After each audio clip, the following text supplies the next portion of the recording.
Bom dia a todos. Este é o momento de reflexão. Fortaleça o seu coração e repasse esta mensagem a todos que ama. O texto de hoje foi extraído, adaptado e comentado a partir do capítulo intitulado Como Orar, do livro Cristo em Nós, psicografia de João Nunes Maia, ditada pelo Espírito de Miramês. Toda mulher, porém, que ora ou profetiza com a cabeça sem véu, desonra sua própria cabeça, porque é como se estivesse raspada. Paulo, em sua primeira carta aos Coríntios, capítulo 11, versículo 5.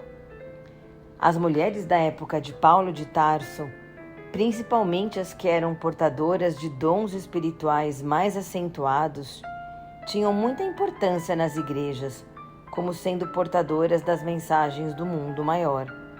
As que tinham faculdades desenvolvidas no campo da oração e da profecia eram procuradas para tal, e é sobre essas que Paulo reclama a necessidade do véu dentro do templo. Primeiramente, devemos notar a distância da geração presente para aquela de 2000 anos. As diferenças de costumes são muitas. As mudanças de hábitos e, ainda mais, as sensibilidades das mulheres sobre as atividades ditas sagradas são conhecidas do apóstolo, que viveu mais da metade da sua vida nos agrupamentos cristãos, de onde obteve ricas experiências recolhidas durante seu trabalho apostólico.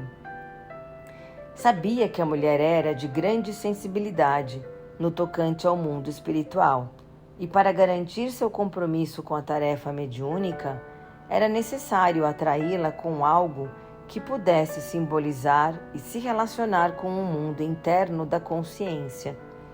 E como o véu era muito usado desde os tempos antigos, nos momentos de grandes responsabilidades, convinha a Paulo direcionar as mulheres para o uso do véu, no sentido de que isso viesse a despertar nelas o sentimento de maior honradez e empoderamento perante aos outros e a si mesmas, no ato divino de interpretar o Evangelho.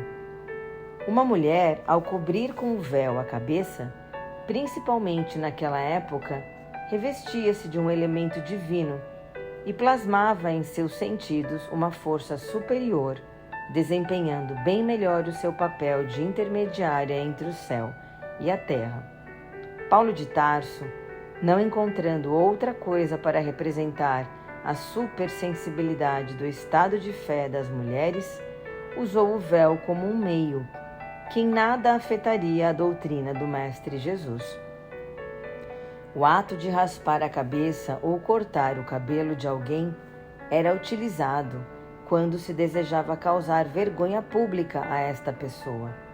Daí a comparação de Paulo ao dizer que se não usasse o véu na vida apostólica espiritualizada das mulheres, era como se estivesse com a reputação manchada pela simbologia da cabeça raspada.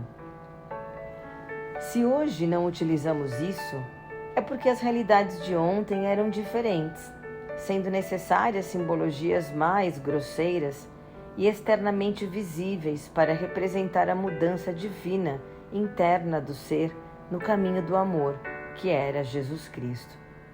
Hoje, não tem sentido essas atitudes, mas existem outras que escapam a muitos espiritualistas que combatem os dogmas e as velhas reminiscências do passado distante, mas sutilmente, dentro do relativo, ainda usam velhos hábitos, porém em dimensão diferente. Procuremos anotar com atenção o nosso procedimento uns para com os outros, que na realidade fazemos. Falamos do fanatismo religioso de outros, esquecendo-nos que grande parte dos nossos companheiros são fanáticos, cegos, céticos com os assuntos da alma. Indignamo-nos com os outros religiosos quando eles adoram imagens de santos, ignorando o fato de que adoramos os ídolos de carne e osso. Apontamos os erros nas interpretações de textos evangélicos de colegas alegando a perfeição do nosso, enquanto nos esquecemos de vivenciá-los na vida prática. Refutamos veementemente o padre, o sacerdote ou o pastor, alegando que eles só falam nas horas solenes nos templos, impondo suas convicções, deixando de considerar que em nossas próprias reuniões, muitas vezes o orador se exibe, palestrando a exemplo do comunicador ou do influenciador da mídia, ou com uma linguagem tão rebuscada e difícil, sem se fazer entender de maneira alguma. Usamos a nossa língua para falarmos dos líderes religiosos que bebem e fumam, ou dos que estão arraigados a outros vícios e hábitos. E porventura não existe isso também em nosso próprio meio?